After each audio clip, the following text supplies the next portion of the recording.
पानी की बूंदों ने लड़की के जिस्म को भिगो दिया। उसके दो नरम पांव एक दूसरे पर रखे हुए थे।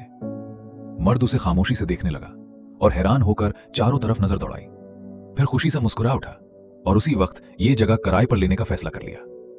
वो अक्सर सहन में बैठकर किताब पढ़ता और वो लड़की जानबूझकर उसके करीब से गुजरती।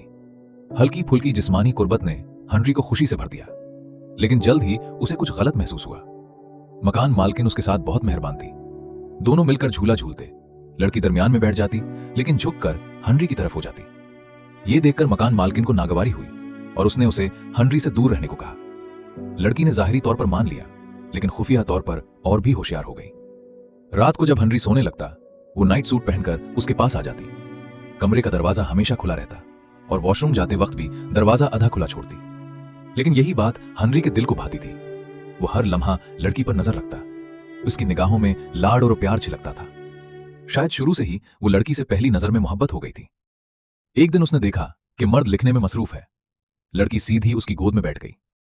मकान मालकिन ने हनरी के साथ अकेले वक्त गुजारने के लिए अपनी बेटी को समर कैंप भेज दिया। रुखसत के वक्त लोलिता ने देखा कि मर्द उसके जाने पर दुखी है, तो बेताब होकर कमरे में भागी और सीधी हनरी के बाजुओं में समा गई।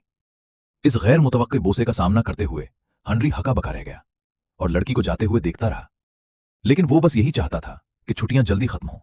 दिल की तड़प बेकाबू हो गई।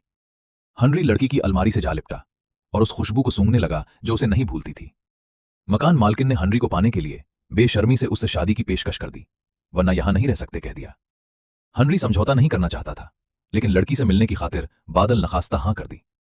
मकान मालकिन की जानबूझकर कुर्बत पर हनरी हमेशा पहलू बचाकर निकल जाता। घर में कम वक्त गुजारने के लिए वो दफ्तर में ओवरटाइम करना पसंद करता और शौहर की जिम्मेदारियों से बचने के लिए उसने एक चालाकी सोची। हर रात बीवी को नींद की गोली खुलाकर अपने कमरे में चला जाता। हनरी के दिल में उस औरत के लिए जरा भी जगह नहीं थी और अपनी डायरी में उसकी बुराई